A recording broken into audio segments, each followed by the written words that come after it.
Hello friends, welcome to my YouTube channel. So guys, UP triple S C PET 2023 का official notification जो है वो जारी कर दिया गया है।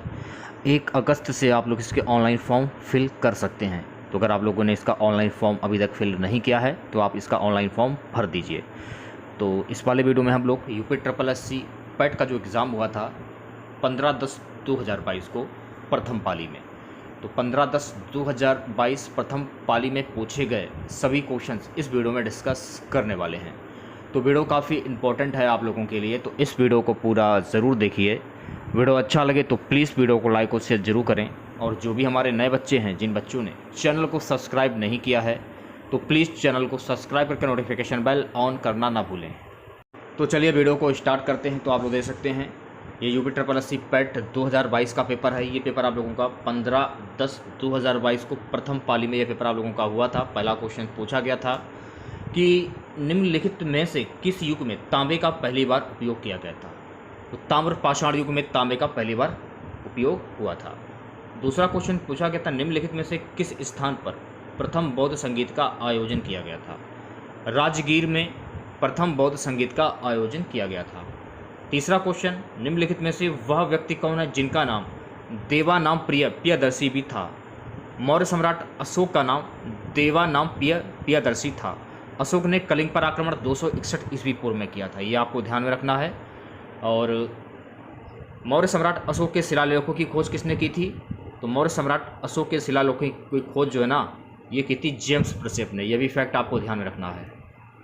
सो गैस, चौथा क्वेश्चन पूछा गया था कि संगमरमर पर पित्रा ड्योरा या रंगीन पत्थर की जड़ाई का काम खालिस्तान के समय में बहुत लोकप्रिय था। तो ये जो जड़ाई का काम जो था ना, रंगीन पत्थर का जड़ाई का काम, ये शाहजहां के शासनकाल में लोकप्रिय था। तो शाहजहां आपका करेक्ट आंसर हो जाएगा। पांचवा क्वेश्चन देखिएगा, जब ईस्ट इंडिया कंपनी की स्थापना हुई थी तब भारत पर निम्नलिखित में से किसका शासन था। जब ईस्ट इंडिया कंपनी की स्थापना हुई थी ना, तब भारत पर मुगल सम्राट का शासन था। छठा क्वेश्चन, भूदान ग्राम दान आंदोलन निम्नलिखित में से किसके द्वारा शुरू किया गया था। तो भूदान ग्राम दान आंदोलन जो है ना, ये विनोबा भावे के द्वारा शुरू किया गया था। ठीक है। अगला क्वेश्चन, दांडी नमक यात्रा के दौरान निम्नलिखित में से किस सामाजिक कार्यकर्ता ने गांधी जी को आंदोलनों को केवल पुरुषों तक सीमित न रखने के लिए राजी किया था। कमला देवी चट्टोपाध्याय। अगला क्वेश्चन गाइस पूछा गया था कि राष्ट्रवाद की पहली स्पष्ट अभिव्यक्ति निम्नलिखित में से किस क्रांति के साथ हुई। तो राष्ट्रवाद की पहली स्पष्ट अभिव्यक्ति जो है ना, ये फ्रांसीसी क्रांति के साथ हुई। तो फ्रांसीसी क्रांति आपका करेक्ट आंसर हो जाएगा। नवा क्वेश्चन गाइस पूछा गया था सरकार के निम्नलिखित में से किस अधिनियम के कारण बंबई से सिंध प्रांत का निर्माण हुआ। भारत सरकार अधिनियम 1935 के कारण बंबई से सिंध प्रांत का निर्माण हुआ। तो भारत सरकार अधिनियम 1935 आपका करेक्ट आंसर हो जाएगा। सो गाइस, 10वां क्वेश्चन, प्रसिद्ध युद्ध का नारा चलो दिल्ली किसने दिया था। प्रसिद्ध युद्ध का नारा चलो दिल्ली, इसका जो नारा है सुभाष चंद्र बोस ने दिया था। ये भी आपको ध्यान में रखना है।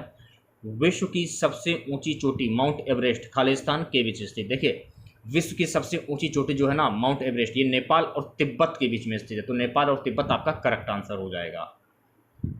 सो गाइस, 12वां क्वेश्चन, निम्नलिखित में से भारत में अक्टूबर की गर्मी का मुख्य कारण क्या है। तो भारत में अक्टूबर की गर्मी का मुख्य कारण है उच्च आर्द्रता से जुड़ा उच्च तापमान।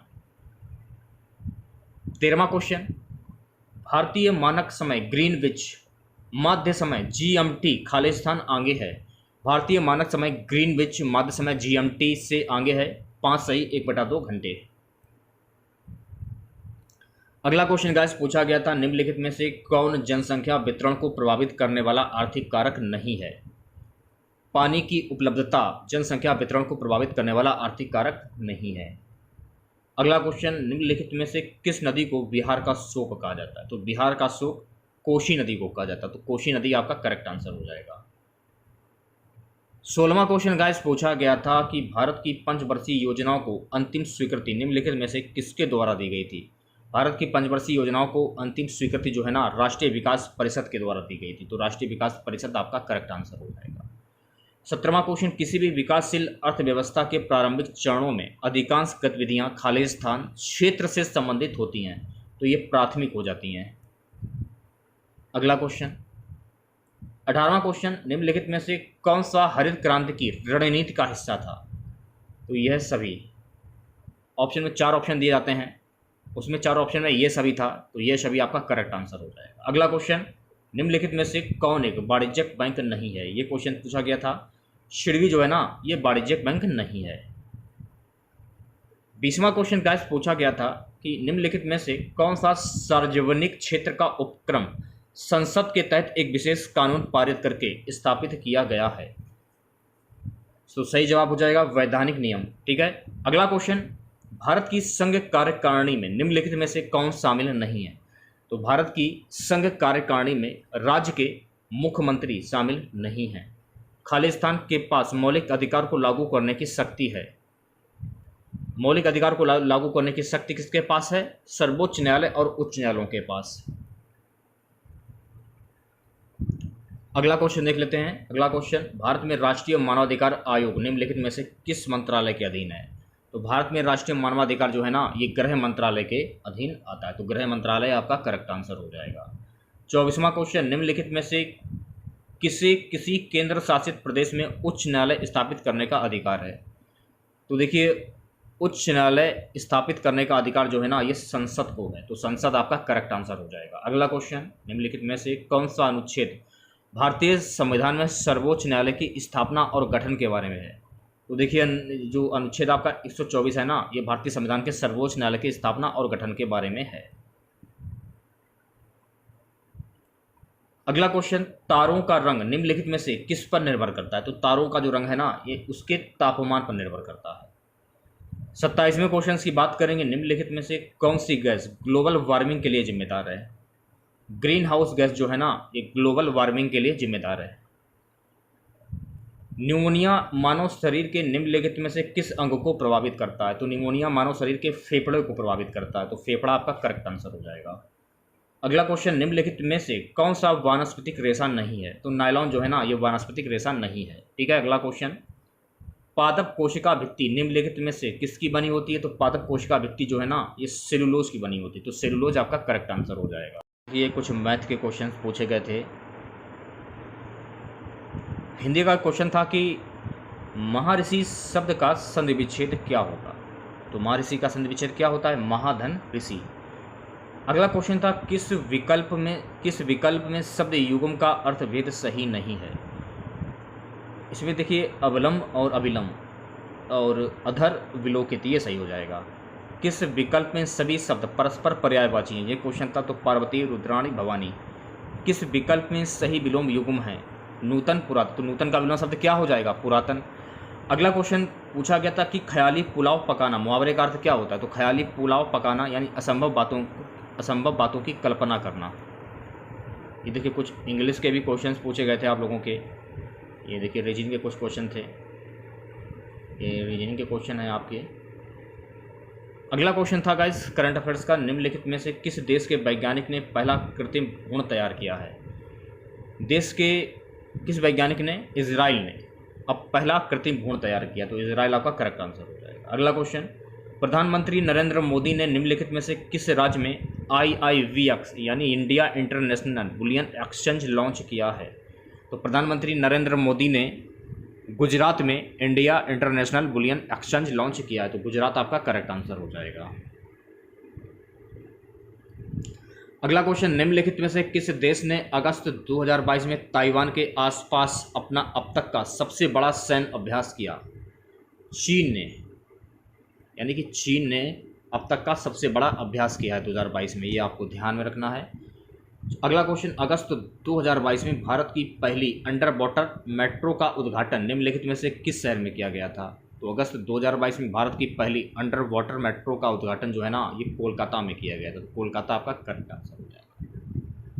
नेक्स्ट क्वेश्चन पूछा गया था, भारतीय सेना ने जुलाई 2022 में खालिस्तान नामक एक अखिल भारतीय उपग्रह संचार अभ्यास का आयोजन किया था। स्काई लाइट का अभ्यास का आयोजन किया था। स्काई लाइट आपका करेक्ट आंसर हो जाएगा। अगला क्वेश्चन, भारत के किन दो शहरों के बीच आकाशा एयर की पहली उड़ान का उद्घाटन किया गया? तो भारत के मुंबई से अहमदाबाद के बीच आकाशा एयर की पहली उड़ान का उद्घाटन किया गया, तो मुंबई और अहमदाबाद आपका करेक्ट आंसर हो जाएगा। अगला क्वेश्चन, आज़ादी का अमृत महोत्सव के तहत बढ़े चलो अभियान निम्नलिखित में से किस केंद्रीय मंत्रालय द्वारा शुरू किया गया है? तो आज़ादी का अमृत महोत्सव जो है ना, बढ़े चलो अभियान, ये जो है ना संस्कृति मंत्रालय के द्वारा शुरू किया गया। तो संस्कृति मंत्रालय आपका करेक्ट आंसर हो जाएगा। अगला क्वेश्चन, निम्नलिखित में से IIT ने भारतीय भाषा प्रौद्योगिकियों को आगे बढ़ाने के लिए A14 भारत में नीले कड़ी केंद्र की शुरुआत की है? तो IIT मद्रास में शुरू की है ये। अगला क्वेश्चन, किस केंद्रीय मंत्री की अध्यक्षता में चंडीगढ़ में नशीली दवाओं की तस्करी और राष्ट्रीय सुरक्षा पर एक राष्ट्रीय सम्मेलन आयोजित किया गया? अमित शाह। अमित शाह का करेक्ट आंसर। अगला क्वेश्चन देखिएगा भाई, निम्नलिखित में से कौन सा राज्य भारत में पहला हर घर जल प्रमाणित राज्य बन गया है? तो गोवा राज्य में पहला हर घर जल प्रमाणित राज्य बन गया, तो गोवा का करेक्ट आंसर हो जाएगा। अगला क्वेश्चन, निम्नलिखित में से कौन भारत का पड़ोसी देश नहीं है? तो UAE जो है ना, ये भारत का पड़ोसी देश नहीं है। अगला क्वेश्चन, निम्नलिखित में से हंगरी की राष्ट्रीय मुद्रा क्या है भाई? तो हंगरी की राष्ट्रीय मुद्रा है हंगेरियन फॉरेट। तो हंगेरियन फॉरेट आपका करेक्ट आंसर हो जाएगा। नेक्स्ट क्वेश्चन पूछा गया था, स्वतंत्रता के बाद भाषा के आधार पर बने भारत के पहले राज्य का नाम क्या है? स्वतंत्रता के बाद भाषा के आधार पर बने भारत के पहले राज्य का नाम है आंध्र प्रदेश। तो आंध्र प्रदेश आपका करेक्ट आंसर हो जाएगा। अगला क्वेश्चन था, खालिस्तान लोकसभा में पद धारण करने की न्यूनतम आयु है? तो लोकसभा में पद धारण करने की न्यूनतम आयु है 25 वर्ष। तो 25 वर्ष आपका करेक्ट आंसर हो जाएगा। नेक्स्ट क्वेश्चन, अंतर्राष्ट्रीय जैव विविधता दिवस किस तारीखों को मनाया जाता है? तो अंतर्राष्ट्रीय जैव विविधता जो है ना, ये 22 मई को मनाया जाता है, ये आपको ध्यान में रखना है। अगला क्वेश्चन, निम्नलिखित में से कौन सा विश्व का सबसे बड़ा नदी द्वीप है? तो विश्व का सबसे बड़ा नदी द्वीप जो है ना, मांजुरी द्वीप हो जाएगा। अगला क्वेश्चन, नौटंकी निम्नलिखित में से किस राज्य का लोक नृत्य है? तो नौटंकी जो है ना, ये उत्तर प्रदेश का राज्य का लोक नृत्य है। अंतर्राष्ट्रीय ओलंपिक समिति का मुख्यालय खालिस्तान कहाँ पर है? तो अंतर्राष्ट्रीय ओलंपिक समिति का मुख्यालय जो है ना, स्विट्जरलैंड में है। अगला क्वेश्चन, निम्नलिखित में से किसने प्रसिद्ध पुस्तक पावर्स ऑफ द माइंड लिखी है? देखिए, जो प्रसिद्ध पुस्तक जो है ना, पावर्स ऑफ द माइंड, ये स्वामी विवेकानंद ने लिखी। तो स्वामी विवेकानंद आपका करेक्ट आंसर हो जाएगा। सो गाइस, अगला क्वेश्चन, UNFCCC का अर्थ निम्नलिखित में से क्या है? इसका फुल फॉर्म होता है United nation framework convention on climate change. निम्नलिखित अनुच्छेद को ध्यानपूर्वक पढ़िए, पूछे गए प्रश्न 71 से 75 के उत्तर दीजिए। ज्ञान राशि के संचित कोष को ही साहित्य कहा जाता है। साहित्य जहाँ समाज को प्रभावित करता है, वहीं वह समाज से प्रभावित भी होता है। व्यक्ति समाज और साहित्य दोनों की रचना करता है। साहित्य में ही हमें अपने गौरवशाली इतिहास की जानकारी मिलती है। प्रत्येक युग का साहित्य अपने युग के प्रगतिशील विचारों द्वारा किसी न किसी रूप में अवश्य प्रभावित होता है। तो काफ़ी लंबा ये दिया गया है, तो पढ़ लेते हैं इसको हम। रूप से अवश्य प्रभावित होता है। साहित्य हमारी कौतूहल एवं जिज्ञासा वृत्तियों, ज्ञान की पिपासा को तृप्त करता है। काफ़ी बड़ा है ये, फिलहाल टाइम की बर्बादी होगी। सीधे क्वेश्चंस पे आते हैं, काम करते सीधे क्वेश्चंस पे आते हैं। एक काम करिए कीजिएगा, वीडियो को रोक कर आप इसको पढ़ सकते हैं, उसके बाद आप आंसर छांट सकते हैं कि कैसा गद्यांश पूछा गया था। ठीक है, वीडियो को रोक के आप पढ़ सकते हैं। तो क्वेश्चन था, साहित्य अपने दायित्व का निर्वहन किस प्रकार पूरा करता है? तो साहित्य अपने दायित्व का जो निर्वहन है ना, दुष्प्रभावों को सामने लाकर करता है। साहित्य हमें किस तरह से पुरानी पीढ़ियों की जानकारी देता है? राष्ट्र का इतिहास, गरिमा, संस्कृति, सभ्यता, पूर्वजों के विचार, अनुसंधान आदि तत्कालीन साहित्य द्वारा ही जाने जा सकते हैं। साहित्य केवल समाज का दर्पण क्यों नहीं है? क्योंकि साहित्य द्वारा समाज की विडंबनाओं और विसंगतियों पर प्रहार करके उनमें सुधार लाने की कोशिश की जाती है। प्रस्तुत गद्यांश का सर्वाधिक उचित शीर्षक क्या हो सकता है? साहित्य और समाज। क्वेश्चन, साहित्यकार समाज के प्रति अपने उद्देश्य को कैसे परिपूर्ण करता है? ये क्वेश्चन था। साहित्यकार समाज में अपनी कृतियों द्वारा आशा का संचार करता है और उत्साह एवं कर्तव्यबोध का संदेश देता है। ये देखिए, एक गद्यांश जो है और पूछा गया था, सत्य की आराधना ही भक्ति है। तो वीडियो को रोक कर आप पढ़ लीजिएगा इस पूरे गद्यांश को, और क्वेश्चन आपके समझ में आएगी। गद्यांश को हल करने के लिए सबसे पहले पूरा गद्यांश आपको पढ़ना होगा, वो भी ठीक ढंग से। जब आप गद्यांश को अच्छे से पढ़ लेंगे तो पढ़ने के बाद क्वेश्चन के आंसर जो है अपने आप निकलने स्टार्ट हो जाएंगे। पहला क्वेश्चन देखिए क्या था कि जिज्ञासु को सत्य व अहिंसा के पथ पर चलते समय संकटों का सामना कैसे करना चाहिए? संकटों को सहते हुए निमित्त नाश किए बिना आगे बढ़ना चाहिए।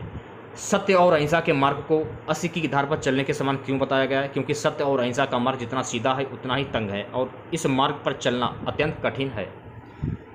अगला गद्यांश का क्वेश्चन है कि सत्य रूपी परमेश्वर के रत्न चिंतामणि को प्राप्त करने के लिए हम क्या कर सकते हैं? तो ये सभी, यानी कि चार ऑप्शन दिए गए होंगे उसमें ये सभी भी हो, तो ये सभी आपका करेक्ट आंसर हो जाएगा। गद्यांश में चिरस्थायी शब्द का कौन सा विलोम शब्द प्रयुक्त हुआ है? क्षणभंगुर। सत्य की तलाश कैसे की जानी चाहिए? तो सत्य की तलाश जो है ना, श्रद्धापूर्वक अंत विद्यमान सत्य के मार्ग पर आगे बढ़ते हुए इस सत्य का साक्षात्कार करें। दिए गए गत वर्षों में लाख रुपए में ये क्वेश्चन दिया गया, देख सकते हैं आप लोग। इस क्वेश्चन को फिलहाल छोड़ते हैं, जो मेन क्वेश्चन उनको देख लेते हैं। 87, 88 यही वाले क्वेश्चन रह गए हैं, बाकी तो हम लोगों ने क्वेश्चन कर लिए हैं फिलहाल। ये आपके मैथ के क्वेश्चन हैं, दे सकते हैं आप लोग। तो देखिए 100 क्वेश्चन पूछे गए थे इसमें,